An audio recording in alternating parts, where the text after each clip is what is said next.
Hey guys, two things before I begin. First, the voice is gonna echo because the classroom is empty, so थोड़ा ऐसे echo type लगेगा, उसको ignore करो. Second, to tell you what the video is about, I am dividing this entire video into two segments. A is what you should be doing over the course of next 3 days. Today is 18th, so I'm telling you what you need to do on 19th, 20th, and 21st, and 22nd, obviously for your lying and lit paper. And the second part of this video is going to be what you should be doing in your language paper. So it's a longish video. You can skip to the parts that you want to listen to. But those who are my kids and who come to me and who missed my lecture today, they have to listen to the whole thing no matter what happens. So bear with me for some time. So the first thing is what you should be doing over the course of next 3 days, next 4 days, whatever, my maths is bad. Tomorrow is 19th. 19th is when you should start with Merchant of Venice. No matter how well versed you are with it, you need to know each and every word, each and every line. You can't skip anything. So how I would want you to do MOV is just sit with that textbook of yours and a pen. No notes, no guides, no workbooks, no papers, nothing. Just you and the textbook. You have to start from Act 3 and you have to proceed to Act 5. Then take a break, again start from Act 3, proceed to Act 5. You will read every single line and you will read the footnotes as well. You will not skip anything. At this point, I'd like to point out a common question that people ask. So what are the most probable scenes that can come? And when I come to prose and poetry, so what do you think are the most probable chapters that will come this time? There are certain people on YouTube and on other platforms who are predicting these things, but I can't tell you how strong my gut feeling is or how good I am at what I do, but those who know me would know that I will only give sound advice. You cannot predict what's going to come in the board exams. So everything is easy. Everything is coming. You have to study it. You have to do whatever's in your syllabus. Your syllabus is already a reduced syllabus. You can't reduce it further by deducing what could come in the board exams. So no, you can't skip anything. You have to study everything. I'm purely addressing this video to those people who are aiming for an 80 on 80. जिनको lump sum marks चाहिए वो लोग कुछ भी skip कर सकते हैं. जब भी skip करना है कुछ भी करो, मेरे को उसमें घुसना नहीं है. This video is for people who want to score an 80 on 80, which is quite possible. So no skipping anything. You will study Act 3, you will study Act 4, you will study Act 5, you will read each and every line, you will read the footnotes, and you will keep repeating this process over as many times as you can through 19th. That's tomorrow, through the whole day. 20th morning, you will start with your language preparations and you will start with prepositions. Kids who come to me know that I have given you a set of notes in which you will be studying prepositions from exercise 1 to exercise 68. You will go through each and every preposition in that. Once you are done with that, you will go through the question 5. That's the entire grammar section of all the prelim papers that I have shared with you. The solution key for this will be put up on the Google Drive and shared with you on 20th morning, not before that. So 20th morning, you will have the solution set. You have to start with prepositions. No, you don't have to rote learn prepositions. I know a lot of people over here feel that prepositions are tough. You know, I'm so sorry. Sorry. Prepositions are tough, but they aren't actually, because what you need to do is not rote learn them. Either you use prepositions in your daily life, it's too late for that, you can't do that. So the other alternative is just to read it out loud and understand the usage of it. For example, I was very fascinated by this preposition that I learned today was she was quite taken dash the idea.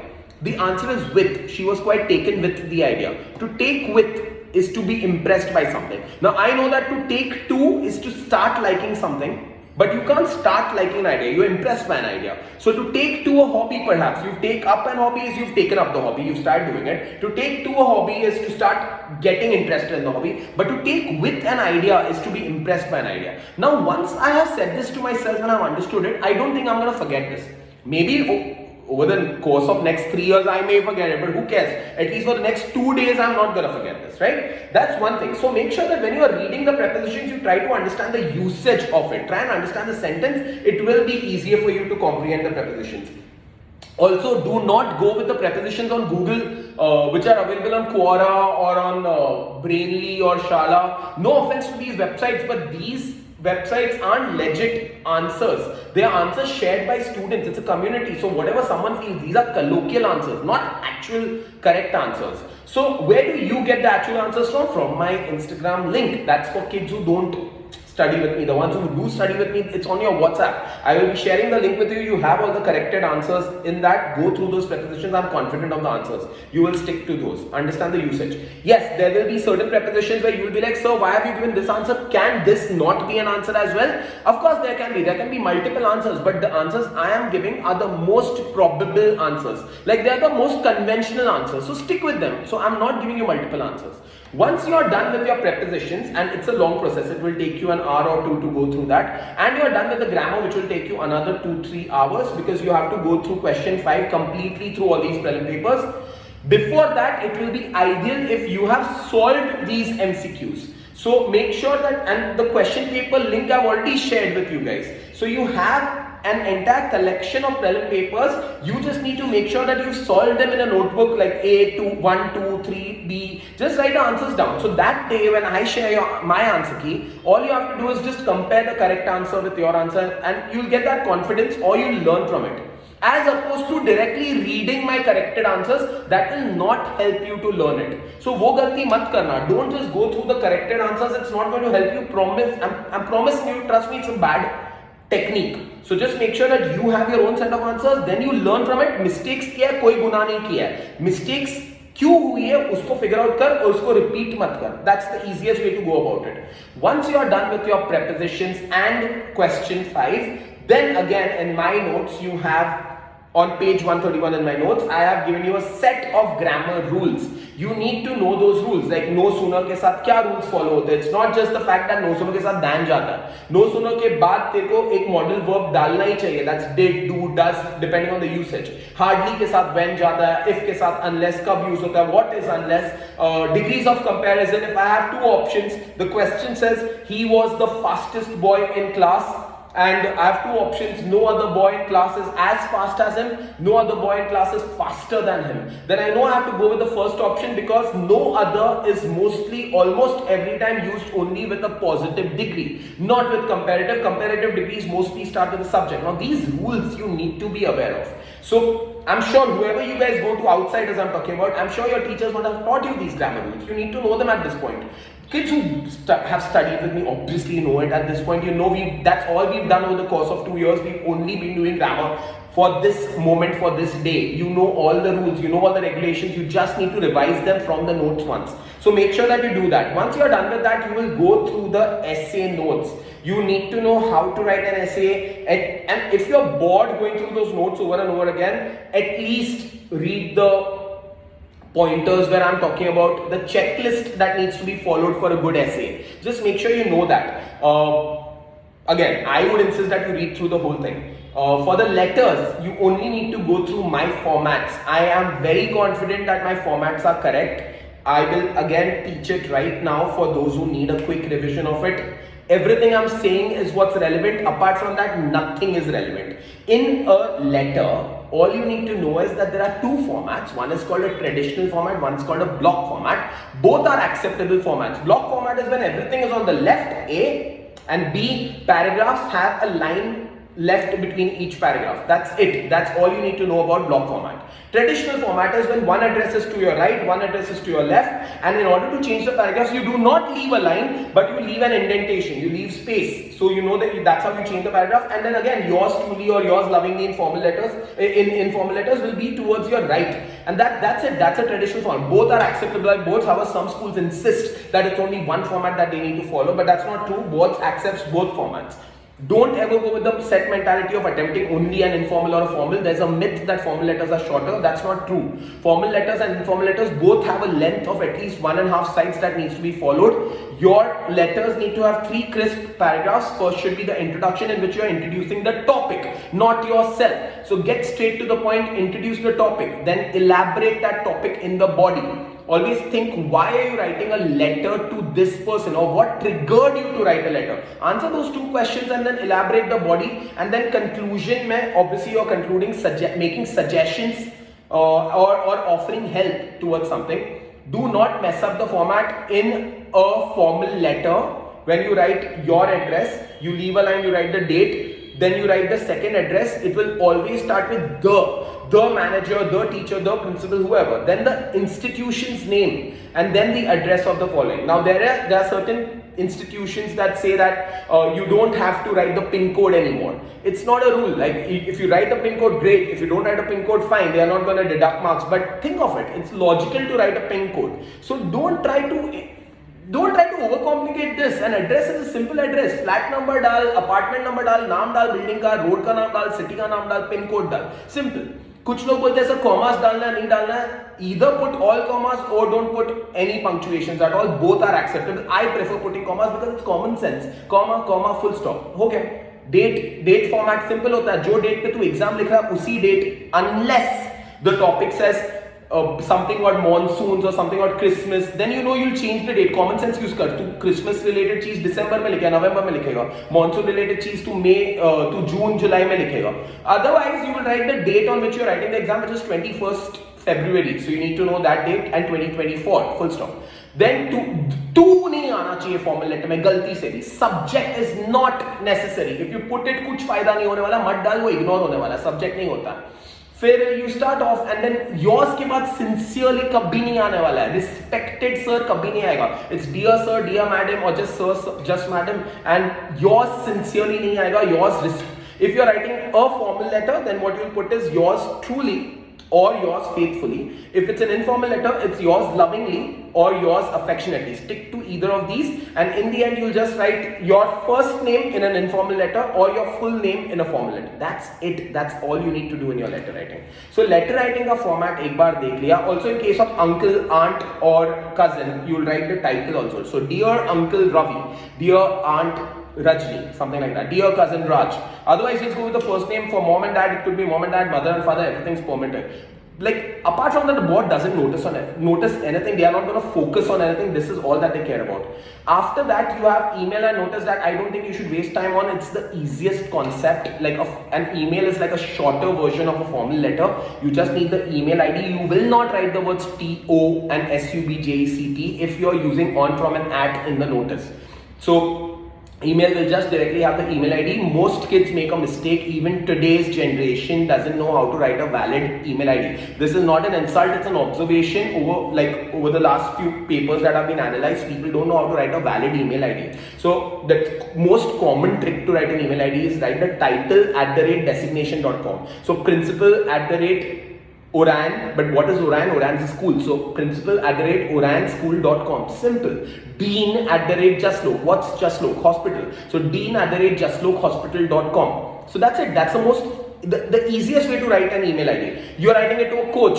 So coach @proathletics.com. Something like that. Just create it. It's a fictional thing. It should look like a valid email ID. Then leave a line and then the subject. I prefer in a subject you write the action verb.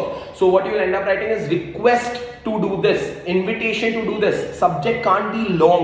Your subject has to be minimum 4 to 5 words. It should fit in one line and it should look short. So you will not write invitation to elite debate competition. Elite is the name of the debate competition. No, it will simply be invitation to debate competition. The details of it will be in the introduction or in the body. So just write that. Write the action verb: permission, invitation, request, complaint. This is basic. Like you need to do that. Some examples that you see will just have the event's name directly. Don't do that. All right. Just write the action verb. Leave a line, write dear sir, dear madam, whichever one you want to go with, comma.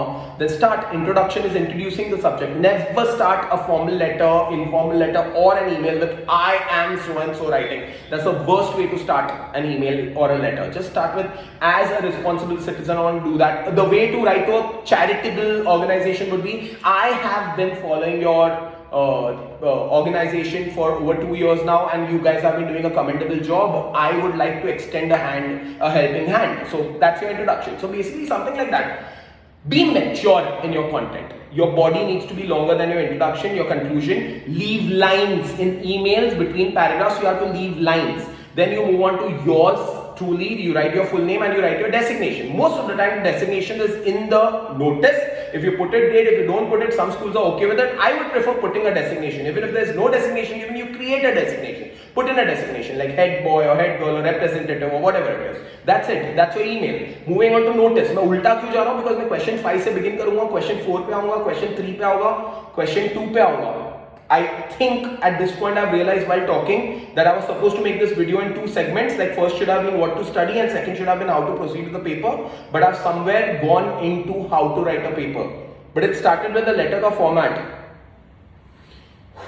Let me finish that. Letter formats पढ़ने का email notice में घुसना मत. उसके बाद तेरे को anybody who's listening to this has to do this. Go through the board analysis over the last few years.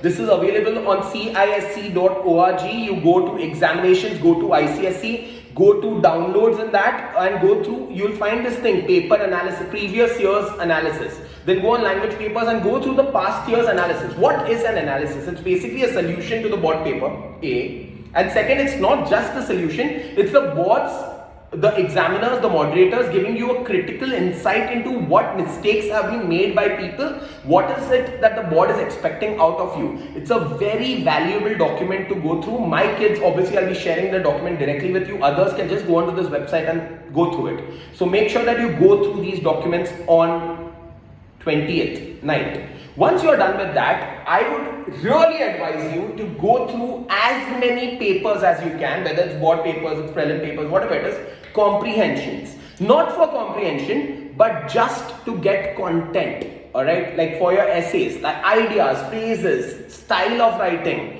Just as much as you read, it's going to help you in the paper the next day. So just do that. But post 11 p.m. on 21st, you cannot, or on 20th, you cannot study. You can't study after 20th. You have to wrap up your studies at 11 o'clock. So from 11 to the next then 11 o'clock, when you're entering your board exam, your first board paper, obviously you won't reach at 11, your schools are going to call you earlier than that. You shouldn't study. Anybody who's studying is wasting time. Instead, spend time breathing. As understated as it sounds, it's a very useful technique. Just breathe. Let it all sink in. You've studied everything. Have faith in yourself. Just let it all settle, sink in. Do not study. Then go write your paper, whatever. Then come back on 21st. Do not make the mistake of discussing the paper with anybody. Even if it's one sentence, like I'm 100% sure मैं सब करेंगे. एक बता दो. Nothing. You will see several people on the internet sharing solutions. I am not one of those people. I strongly believe that you need to move on to the next one. देखो solutions में interest है English के sake के लिए तो board papers खत्म होने के बाद देख लेना तेरे को अगर इतना interest है तो. But otherwise मत देख. It's going to end up demotivating you. It's not going to build up your spirits in any way. You can't change what's happened already. So move on to the next step. Immediately put your head down, close your ears and walk out and go home. Once you reach home on 21st, I want you guys to go to sleep, take a nap. Once you wake up, you will start with prose and poetry. On 21st evening, the entire evening has to be spent only in studying prose and poetry. My kids will read the textbook as well as my poetry notes for sure. You will read the notes. For everything else, you just need the textbook. For poetry, you need to go through the notes. Then the next day, that's 22nd, you will divide into 3 segments depending on how much time you need for each. You will start with MOV because that's what you did on 19th. You will revise it now, all over again, the whole thing. Then you'll start with prose and poetry because you did just a day before, so it's going to go faster, you're revising it. The third part of your day should be divided into 2 small parts, 2 small segments. First segment of the third part should be going through the prelim papers MCQs, which I've already shared. You already know it. Now you're going through the MCQs all over again. So 30, 40 odd schools, you'll go through all the MCQs. So it's a quick revision of everything once again. And the second part, you will go through the literature analysis all over again. Alright, so maybe literature will not always have the same portion. Like in 2017, you'll only find Merchant of Venice. You may not find the prose and poetry, but it's good to go through the question and answers that the way boards is expecting it. The common myth in literature, I'm not getting into that. I'll get into how to write the literature paper later. I'll put up the literature paper कैसे लिखने का, क्या करने का on 21st को वो video आएगा ताकि तेरे को पता चलेगा कि लिटरेचर पेपर में आंसर्स कैसे लिखते हैं, पॉइंट्स कैसे लिखते हैं, क्या क्या एक्सपेक्ट करते हैं, डिफिकल्टीज जो भी वो सब तब देखेंगे. अभी के लिए लैंग्वेज पे वापस आ. So anyway, this was one part where I spoke about how और what you should be studying. Now I'm moving on to language. It's already a 19-minute video. I think what I need to do is I need to stop this video, and I'll make another video, part 2 of this video, which is where I will be talking about what you should be doing in your language paper. But this is what you need to do to study language. Alright, take care, all the best. I'm shutting the video right now.